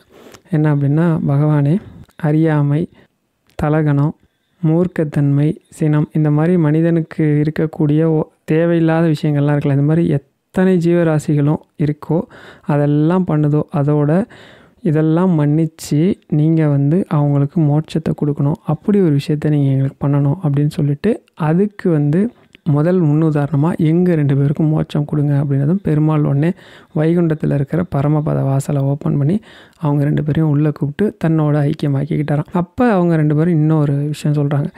எப்படி வந்து நாங்கள் இந்த மாதிரி அறியாமையினால் பல பிரச்சனைகள் பண்ணி உங்களை வந்து சரணாகதி அடைஞ்சோமோ, அது மாதிரி அறியாமையில் இருக்கிறவங்க அன்னைக்கு வந்து ஏகாதசி வைகுண்ட ஏகாதசி விரதம் இருந்தால் நீங்கள் எங்களுக்காக பரமபத வாசலை திறந்து அவங்களுக்கு மோட்சம் கொடுக்கணும் அப்படின்னு சொல்லி வரத்தை வேணும் அப்படின்னு கேட்டதும் அப்படியே வரம் கொடுத்தாராம். அதனால தான் வைகுண்ட ஏகாதசி அன்னைக்கு மட்டும் பெருமாள் கோயிலில் பரமபத வாசல், அதாவது சொர்க்க வாசல் திறக்கிற நிகழ்வு நடக்குது அப்படின்னு சொல்லுவாங்க. அதனால தான் வைகுண்ட ஏகாதசி மட்டும் எல்லா நாளும் பூட்டி இருக்கக்கூடிய பரமபத வாசல், சொர்க்க வாசல் வந்து திறக்குது எல்லா பெருமாள் கோயிலையும். ஒரு முறை பெருமாள் கூட நாம் வந்து உலா வந்தோம் அப்படின்னா அவங்க 2 பேரும் கேட்ட வரமும் இதுதான், எங்களை வந்து சிற்பமாக செஞ்சு எங்களை வந்து உலா எடுத்துகிட்டு வரணும், நீங்கள் முன்னாடி போக உங்களை பின்தொடர்ந்து நாங்கள் வருவோம், எங்களை பின்தொடர்ந்து வரவங்களுக்கு முக்தியை கொடுங்கன்னு கேட்குறாங்க. ஒவ்வொருத்தரும் விரதம் இருக்கிற வைகுண்ட ஏகாதசி விரதம் இருக்கிற ஒவ்வொருத்தரும் பரமபத வாசல் வழியாக பகவான் வழிபட்டாலே மோட்சம் கிடைக்கும்.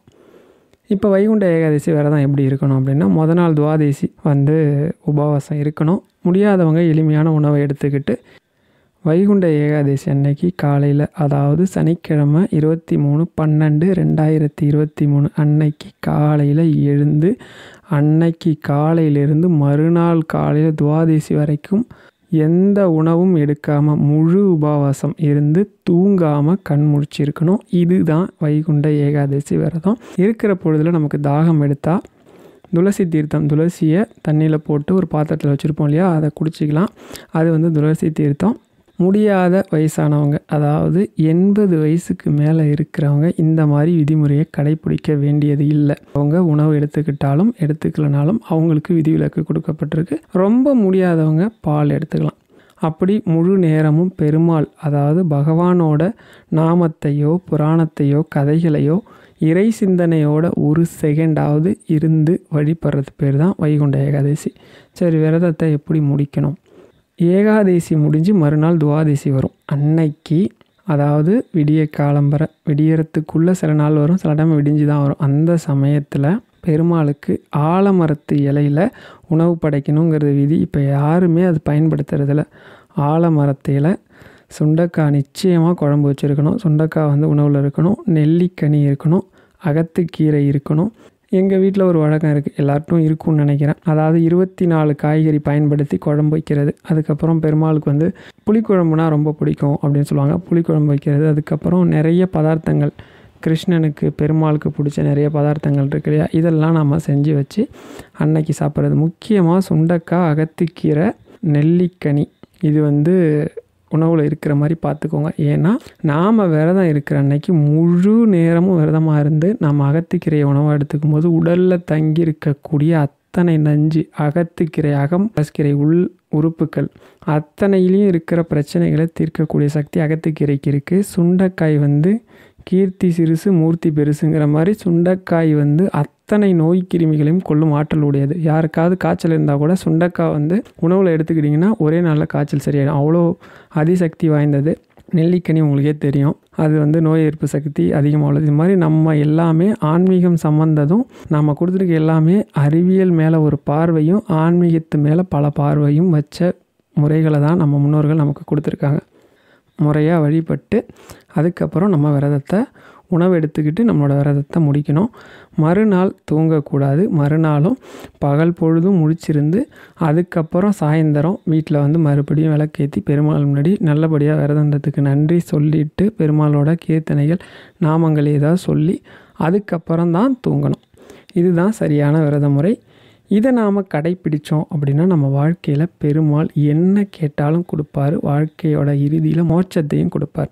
நமக்கு அதிகமாக வர கமெண்ட்டும் சரி மெயிலும் சரி எது சம்மந்தமாக வருது அப்படின்னா, ஒன்று பணம் சம்மந்தப்பட்ட பிரச்சனை, இன்னொன்று கடன் சம்மந்தப்பட்ட பிரச்சனை. இது தீர்றதுக்கு நான் வந்து வழிபாடுகள் இப்போ சொல்கிறேன். அதாவது பொதுவாக நமக்கு இருக்கிற கடன் பிரச்சனை தீர்றதுக்கு நான் நிறைய விஷயங்கள் உங்களுக்கு கொடுத்துருப்பேன். அதை எல்லாத்தையுமே ஃபாலோ பண்ணலாம். அதுக்கப்புறம் வந்து கடனுக்கு பிரத்யேகமாக சொல்லணும் அப்படின்னா தமிழ் மந்திரம் சில பேர் கேட்டிருந்தீங்க. அதில் பார்த்தீங்க அப்படின்னா அபிராமி அந்தாதி, அதில் வரக்கூடிய 54வது பாடல் வந்து கடனை போக்கக்கூடிய பாடல். இந்த அபிராமி அந்தாதி எப்படி வந்தது அப்படின்னு சொல்லி சுருக்கமாக சொல்கிறேன். அபிராமி பட்டர் ஒரு நாள் திருக்கடையூர் அமிர்தகடேஸ்வரர் கோவிலில் அபிராமி தாயை வந்து பிரார்த்தனை பண்ணிகிட்டு இருக்கும்போது மன்னன் வராரு. அதை கவனிக்காமல் அவர் வந்து ரொம்ப பக்தியில் மூழ்கி இருக்கிறப்ப அவரோட கவனம் இல்லை அப்படிங்கிறத தெரிஞ்சுக்கிட்டு மன்னன் வேணும்னே ஒரு விஷயத்தை கேட்குறார். இன்றைக்கி என்ன நாள் அப்படின்னது இவர் அம்பாள் மேலே இருந்த பக்தியில் மூழ்கி இருக்கிறவர் கவனிக்காமல் என்ன சொல்லிடுறார் அப்படின்னா, இன்றைக்கி வந்து பௌர்ணமி அப்படின்னு சொல்லிடுறார். ஆனால் அன்றைக்கி வந்து அமாவாசை. இன்றைக்கி மட்டும் வானத்தில் நிலவு தெரியல அப்படின்னா உன்னோட தலையை வெட்டிடுவேன் அப்படின்னு சொல்கிறார். அதாவது அவருக்கு மரண தண்டனை கொடுக்குறேன் அப்படின்னு சொல்லிடுவார். இது கேள்விப்பட்டதும் அபிராமி பட்டருக்கு வந்து மனசு நொந்துரும். அவர் என்ன நினச்சிட்டு இருப்பார் அப்படின்னா, அம்பாலோட அலங்காரம் இப்படி பண்ணணும், அம்பாலை இப்படி வந்து ஜோடிக்கணும், இப்படி அழகுபடுத்தணும் அப்படிலாம் சொல்லி அம்பாள் மேலே அதீத பக்தி அவர் வெளிப்படுத்திட்டு இருக்க சமயத்தில் இவர் வந்து அதை கவனிக்காமல் இந்த தப்பு நடந்துடும். நேராக அம்பாள்கிட்ட போவார். என்ன பண்ணுவார் அப்படின்னா, மன்னன் கையால் தலையை வெட்டி சாகிறதுக்கு பதிலாக நான் ஓமடியில் செத்து போகிறேன்னு சொல்லிட்டு என்ன பண்ணுவார்னா, அம்பாள் சன்னதியிலே முட்டிப்பார். முட்டினோடனே அம்பாள் வந்து தன்னோட ஒரு அணிகலன், அவங்க அணிஞ்சிருக்க நகையை வந்து வானத்தில் வீசி எறிவா. வீசி எறிஞ்சதும் உடனே வந்து நிலவு தெரியும். மன்னன் மிரண்டு போயிடுவான். எப்படி ஒரு பக்தனா அப்படின்னு சொல்லி ஓடி வந்து அபிராமி பட்டர் காலில் விழுந்து மன்னிப்பு கேட்பான். அப்படி அபிராமி தாய் தனக்காக அணிகலனை வீசி நிலவை வர வச்சா அப்படின்னு சொல்லி அவளை புகழ்ந்து 100 தமிழ் பாடல், அது 100மே தமிழில் தான் இருக்கும். 101ஆவதாக 100 பையன் இருக்கும். 101ஆவது பாட்டு என்ன அப்படின்னா, ஆத்தாளை எங்கள் அபிராமவல்லியை அண்டமெல்லாம் பூத்தாளை மாதுளம் பூ நிறத்தாளை புவியடங்க காத்தாளை ஐங்கனை பாசாங்குசமும் கரும்பும் வில்லும் அங்கையும் சேர்த்தாளை முக்கண்ணியை தொழுவருக்கு ஒரு தீங்கும் இல்லையே. இந்த 100 பையன் இது 101ஆவது. இதை வந்து 3 தடவை சொன்னாலே அந்த 100 பாடலையும் படித்த பலன் கிடைக்கும். ஒரு மனிதனுக்கு இருக்கக்கூடிய அத்தனை தேவைகளையும் தீர்க்கிறதுக்கு ஒவ்வொரு பாடலாக கொடுத்துருப்பாங்க. குறிப்பாக சொல்லணும் அப்படின்னா, குழந்தை பாக்கியத்துக்கு, கடனுக்கு, அம்பிகையை நேரில் பார்க்குறதுக்கு, எல்லா கலைகளிலும் சிறந்து விளங்குறதுக்கு, அது மாதிரி ஒவ்வொன்றுக்கும் ஒரு பாடல் இருக்கும். இதில் வர 54ஆவது பாடல். இந்த பாடல் நீங்கள் படிச்சுட்டு வந்தீங்க அப்படின்னா கடன் பிரச்சனை தீரணும் அப்படின்னா முதல்ல வருமானம் வரணும். வருமானம் இல்லாமல் கடன் அடைக்கிறது கஷ்டம் இல்லையா? அதுக்கு பண கஷ்டம். இப்போ இந்த பண கஷ்டம் போகிறதுக்கு என்ன மாதிரி வழிபாடு பண்ணலாம் அப்படிங்கிறத பார்ப்போம். ஒரு முறை ஆதிசங்கரர் வந்து, அதாவது ஆதிசங்கரர் சின்ன வயசுலேயே சன்னியாசம் ஏற்றுக்கிட்டார். அப்போ வந்து அவர் என்ன பண்ணுவார் அப்படின்னா, குருகுல கல்வியை முடிச்சுட்டு சன்னியாசம் ஏற்றுக்கிட்டதுனால பிக்ஷை, அதாவது உணவு வந்து எப்படின்னா, சன்னியாசிகள் வந்து திருவோடு மட்டும்தான் வச்சுருப்பாங்க. அது மட்டும்தான் அவங்களுக்கு சொந்தம்.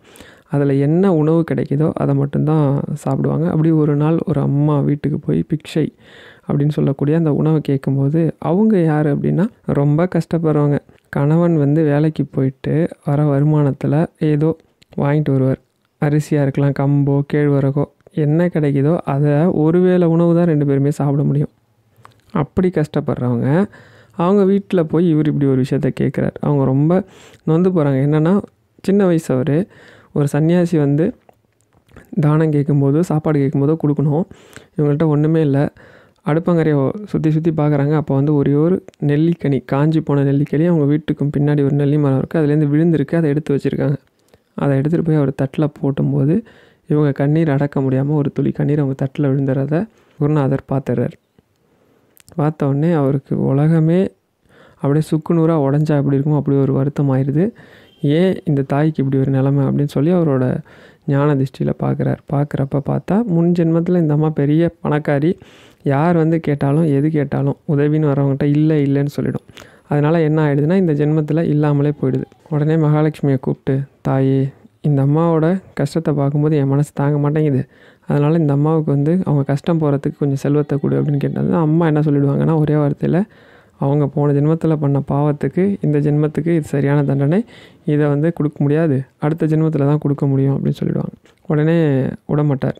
இவர் வந்து அம்பாலோட அன்புக்கு பாத்திரமான பையனாச்சே, விடுவாரா இவர்? அன்புக்கு, கருணைக்கு, எல்லாத்துக்கும் பாத்திரமானவராச்சே. அதுவும் ஒரு ஞான குழந்தை கேட்குது. அம்பாள்கிட்ட என்ன கேட்பார்னா, அழகாக பேசுவார். என்ன சொல்லுவார்னா, தாயே, உன்னோட கடைக்கண் பார்வையே கோடி பாவங்களை அழிக்கும். உன்னோட ஒரு துளி பார்வை, அதாவது ஒரு செகண்டுக்கு குறைவான பார்வை, அது விழுந்தது அப்படின்னா இந்த அம்மாவோட பாவம்லாம் ஏமாத்துறோம் அப்படின்னு சொல்லிட்டு அம்பாளை புகழ்வார். எப்படின்னா, அம்பாள் எப்படிப்பட்டவள், என்னென்ன பெருமை உடையவள், அவள் என்னென்னலாம் செஞ்சுருக்கா, என்னென்னு சொல்லி அம்பாளோட அத்தனை விஷயத்தையும் தொகுத்து ஒரு பாடலாக பாடுவார். அதுதான் வந்து கனகதாரா ஸ்தோத்திரம். அதை கொடுப்பார். அந்த பாட்டை பாடினதும் அம்பாள் ரொம்ப திருப்தி ஆகிடுவா. கேட்டிருக்கிறது வேற, அன்புக்கு பாத்திரமான பையனாச்சே, கொடுக்காமல் இருக்க முடியுமா? உடனே எந்த நெல்லி மரத்துலேருந்து நெல்லிக்கனி எடுத்துகிட்டு வந்து அந்த அம்மா கொடுத்தாலும் அந்த நெல்லி மரத்துலேருந்து அப்படியே தங்க நெல்லியாக மழையாக பொழியும். அந்த அம்மாவோட கஷ்டம் தீரும். அந்த அம்மாவுக்கு வந்து அதுக்கப்புறம் ஆதிசங்கரர் வந்து இந்த மந்திரத்தை எப்படி படிக்கணும், எப்படி சொல்லணும் அப்படின்னு சொல்லி உபதேசம் பண்ணுவார். அதுக்கப்புறம் அவங்க வாழ்நாள் ஃபுல்லாக செல்வ செழிப்போடு வாழ்வாங்க. அப்படி வந்த பாடல் தான் கனகதாரா ஸ்தோத்திரம். இதை நம்ம 21 நாள் தொடர்ந்து மாலை வேளையில் 6 to 7 அந்த சமயத்தில், இல்லை 6 to 7 முடியல அப்படின்னா 6லேருந்து 9:30 மணிக்குள்ளே உட்காந்து நம்ம பூஜை அறையில் ஒரு விளக்கேற்றி ஒரு விரிப்பு மேலே உட்கார்றது நல்லது. முடியாதவங்க ஒரு சேரோ இல்லை ஏதோ ஒரு பொருள், நேரடியாக தரையில் உட்காரக்கூடாது. அதுதான் அதோட கான்செப்ட். உக்காந்துட்டு அம்பாளுக்கு ஏதோ ஒரு நெய்வேத்தியம் வச்சு தொடர்ந்து மனசார சொல்லிட்டு வந்தீங்க அப்படின்னா 21 நாளுக்குள்ளேயே உங்களை பிடிச்சிருக்கிற வறுமை தரித்திரம் விலகி பணம் உங்கள் கையில் புழங்க ஆரம்பிக்கும். இது ஆதிசங்கரர் பண்ணியிருக்காரு. இப்போ எதுவும் அப்படி நடந்திருக்கா? நம்ம இது வந்து புராணத்தில் படித்த மாதிரி தானே இருக்குதுன்னு ஒரு சிலர் மனசில் நெருடல் இருக்கும். எப்பயுமே ஒரு விஷயத்த சின்ன நெருடல் கூட இல்லாமல் முழு நம்பிக்கையோடு பண்ணணும் அப்படிங்கிறது என்னோடய நம்பிக்கை. இது வந்து பெரியவா காஞ்சிபுரத்தில் இருந்த சமயம். இவரோட அப்பா இருந்த காலம் வரைக்கும் அவருக்கு எல்லாமே பெரியவா தான். அவர் வந்து பெரியவாவை தவிர மற்றவங்களை வழிபட்டதே கிடையாது. ஆனால் பையனுக்கு என்னமோ அந்த அளவுக்கு கடவுள் நம்பிக்கை கிடையாது. இருந்தாலும் அவரோட மனைவிக்கு வந்து கடவுள் நம்பிக்கை அதிகம். ஒரு சமயம் பெரியவா தரிசனத்துக்கு போகிறான் அந்த பொண்ணு. போனப்போ ரொம்ப மனசு உடஞ்சி போய் பெரியவா கிட்ட ஒரு பிரார்த்தனை வைக்கிறான். என்ன அப்படின்னா, குடும்பம் ரொம்ப வறுமையிலையும் கஷ்டத்துலேயும் இருக்குது அப்படின்னு சொன்னோன்னே பெரியவா வந்து இந்த மந்திரத்தை சொல்கிறாங்க. சொல்லி வழிபாடு பண்ணிட்டு வா அப்படின்னு சொல்கிறாங்க. இவங்க போய் ஆரம்பிக்கிறாங்க. இந்த மாதிரி பெரியவா தரிசனம் பண்ணாதையும் இந்த மந்திரத்தை சொன்னதையும் வீட்டுக்கிட்ட சொன்னாங்க. அவர் ஒன்றும் பெருசாக அதை கண்டுக்கல. ஏன் அப்படின்னா, அவர் வந்து எவ்வளவோ வழிபாடு மந்திரங்கள்லாம் நம்ம அப்பா சொல்லியிருக்காங்க, எல்லோரும் பண்ணுறோம், ஆனால் கூட நம்ம கஷ்டம் தீரலைன்னு ஒரு விரக்தி அவருக்கு. மற்றபடி ஒரு கடவுள் மறுப்பாளர்லாம் கிடையாது. அப்படி இருக்கும்போது இந்த அம்மா சொல்லிகிட்டு இருக்கும்போது இவர் எப்படின்னா வேலையில் ரொம்ப மும்முரமான நபர். என்ன வேலை கொடுத்தாலும் பயபக்தியோடு சிரத்தையோடு செய்யக்கூடியவர். அப்படி வெளிநாட்டிலேருந்து இவங்க கம்பெனியில் உயர் பதவியில் இருக்க ஒருத்தர் வந்து இங்கே வராரு. இவர் வந்து பார்த்துக்க வேண்டிய வேலையை இவர்கிட்ட ஒப்படைக்கிறாங்க. உடனே அவர் வந்து வந்ததும் அவரை போய் ரிசீவ் பண்ணி அவருக்கு தேவையான விஷயங்கள்லாம் பண்ணுறாரு. அவர் என்ன வேலை சொன்னாலும் சலிக்காமல் முழு ஆர்வத்தோடு பண்ணுறாரு. இப்படி ஒரு மனுஷன் இருக்க முடியுமா அப்படின்னு அவரே ஆச்சரியப்படுற மாதிரி பணிகள்லாம் செய்கிறார். பணி செஞ்சு கிட்டத்தட்ட ஒரு 15 நாள் தான் இருக்கார். இந்த அம்மா ஸ்லோகத்தை சொல்ல ஆரம்பித்து ஒரு 15 நாளுக்கு தான் இருக்கும். 15 நாளில் வந்த வேலை முடிஞ்சு இப்போ கிளம்ப போகிறார். ஏர்போர்ட்டில் வச்சு இவர்கிட்ட ஒரு கவரை கொடுத்து இதை போய் உன்னோட மேலதிகாரி, அதாவது இந்த நாட்டில் இருக்கிற மேலதிகாரிகிட்ட கொடுன்னு சொல்கிறார். சரின்னு இவரும் கவரை பிரித்து பார்க்காம போய் அந்த அதிகாரிகிட்ட கொடுத்தோம். அதிகாரி அப்படியே கவரை பிரித்து படிச்சுட்டு எந்திரிச்சு நின்ட்டாராம். என்னாச்சு சார் அப்படின்னது, ஒன்றும் இல்லை, இப்போ வந்தாரே அவர் உன்னை பற்றி புகழ்ந்து எழுதியிருக்காரு. என்ன எழுதியிருக்காரு அப்படின்னா, இப்படி ஒரு மனிதனை நான் பார்த்ததே இல்லை, ஒழுக்கத்துலேயும் பண்புலேயும் வேலையை எப்படி செய்யணுன்ற நேர்த்திலையும் அதை விட கரிசனம் அன்பு நிறைஞ்ச ஒரு மனுஷனை பார்த்ததே இல்லை. இவர் என்னமோ எனக்கு ரொம்ப பிடிச்சி போச்சு. என் நாட்டில் இருந்தார் அப்படின்னா இவருக்கு என்ன வேணாலும் எனக்கு செய்யறதுக்கு அதிகாரம் இருக்குது. எனக்காக நீங்கள் ஒரு விஷயம் பண்ணுங்கள், இவரோட சம்பளத்தை 8 மடங்காக கூட்டுங்க, இந்த பதவியை இவருக்கு கொடுங்க அப்படின்னு சொல்லி ஒரு சிபாரிசு கடிதம் எழுதி கொடுத்துருக்கு. இதை கேட்ட அந்த நபர் அப்படி மிரண்டு போயிடுறார். நேராக வீட்டுக்கு ஓடி வரார். வந்து காலை மட்டும் அலம்பிட்டு நேராக பூஜை ரூமில் உட்காந்து எந்த மந்திரத்தை பெரியவா படிக்க சொன்னாங்களோ அந்த மந்திரத்தை படிக்கிறார். அந்த மந்திரம் வேறு ஒன்றும் இல்லை, கனகதாரா சோஸ்திரம். கனகதாரா சோஸ்திரம் என் வாழ்க்கையில் எத்தனையோ அற்புதங்களை பண்ணியிருக்கு. நானே நிறைய பதிவுகளை சொல்லியிருக்கேன். இன்னும் வரப்போகிற சில பதிவுகள்லையும் அதை தொடர்ந்து கொடுக்குறேன். இதை நம்பிக்கையாக செஞ்சாலே நம்மளோட பணக்கஷ்டமும் கடனும் தீரும். கடைசியாக பெருமாளோட ஒரு அற்புதத்தை மட்டும் சொல்லிவிட்டு இந்த பதிவை நிறைவு பண்ணிக்கலாம். கிருஷ்ணன் வந்து ஒரு சமயம் வெண்ணெய் திருட்டார் அப்படின்னு சொல்லி அவரை வந்து அந்த பெண்கள்லாம் துரத்திட்டு வராங்க. எதுக்குன்னா, இவருக்கு இருக்கிற ஒரு பழக்கம் என்னென்னா, யார் வீட்டில் வெண்ணெய் இருந்தாலும் எடுத்து சாப்பிடுவார். அந்த உரியில் தொங்குற வெண்ணெயில் கையை விட்டு எடுத்துடுவார். இல்லைனா பசங்க கூட சேர்ந்துக்கிட்டு அந்த உரியை உடச்சி எடுத்துடுவார். வெண்ணெய்னா இவருக்கு ரொம்ப பிடிக்கும். அப்படி துரத்திட்டு வரும்போது ஒருத்தர் வீட்டுக்குள்ளே வந்து அடைக்கலத்துக்கு போகிறார். இப்போ நான் அந்த நபர்களோட பேரெல்லாம் சொன்னால் ரொம்ப நேரம் ஆகும். அதெல்லாம் இல்லாமல் விஷயத்தை மட்டும் சொல்கிறேன். அப்போ உள்ளே வந்ததும் அவர்கிட்ட வந்து குட்டி கிருஷ்ணன் என்ன கேட்குறாரு அப்படின்னா, அவங்க போகிற வரைக்கும் நான் உங்கள் வீட்டில் ஒளிஞ்சிக்கிறேன், எனக்கு இடம் கொடுங்க அப்படின்னதும் அவர் சொல்கிறார், கிருஷ்ணா நீ யாருன்னு எனக்கு தெரியும், நான் உனக்கு ஒரு இங்கே தங்கறதுக்கு இடம் தரேன், அதுக்கு பதில் நீ எனக்கு ஒரு இடத்துல தங்கறதுக்கு இடம் கொடுக்கணும் அப்படின்னதும் இப்போ கிருஷ்ணன் அவருங்கெல்லாம் துரத்திட்டு வந்துட்டுருக்காங்களே, அதனால் சரி தரேன் அப்படின்னுறார். சரின்னு இவர் வந்து ஒரு பெரிய பானை அதுக்குள்ளே உட்கார வச்சு மேலே ஒரு சின்ன முறத்தை போட்டு மூடிடுறாரு. உள்ளே இருந்ததும் அவங்க வந்து தேடி பார்த்துட்டு எங்கே இல்லை இங்கே வரலன்னதும் உள்ளே வந்து பார்க்குறாங்க. இல்லைன்னு சொல்லிட்டு போயிடுறாங்க. போன உடனே இப்போ அந்த முறத்தை எடுத்துகிட்டு அந்த பானைக்குள்ளே ஒளிஞ்சிட்டு இருக்கிற கிருஷ்ணன் வெளில வரார். வெளில வந்தோடனே, நீ ஒரு வரம் கேட்டிய, எந்த இடத்துல உனக்கு இடம் வேணும் அப்படின்னு கேட்பார். வைகுண்டத்தில் இடம் கொடு. சரி அப்படியே தரேன் அப்படின்னு சொன்னாராம். அந்த நபருக்கு மட்டும் இல்லை, அந்த தங்கியிருந்தாரில் ஒரு பானையும் முறமும் அதுக்கு கூட வைகுண்டத்தில் இடம் கொடுத்துருக்காராம். ஒரே ஒரு நிமிஷம் தனக்கு அடைக்கலம் கொடுத்த அந்த நபருக்கே வைகுண்டத்தில் இடம் கொடுத்துருக்காரு அப்படின்னா, நீங்கள் அனுதினமும் உங்கள் மனசில் அவருக்கு இடம் கொடுத்து தங்க வச்சிட்டிங்க அப்படின்னா வைகுண்டத்தில் ஏன் உங்களுக்கு இடம் கொடுக்க மாட்டார்? ஆக நம்பிக்கையோடு நீங்கள் பரிபூரணமாக அவரை நம்பிட்டீங்க அப்படின்னா உங்கள் கஷ்டங்கள் உங்களை விட்டு விலகும், நமக்கு மோட்சம் கிடைக்கும். ஹரஹர சங்கர, ஜெய ஜெய சங்கர.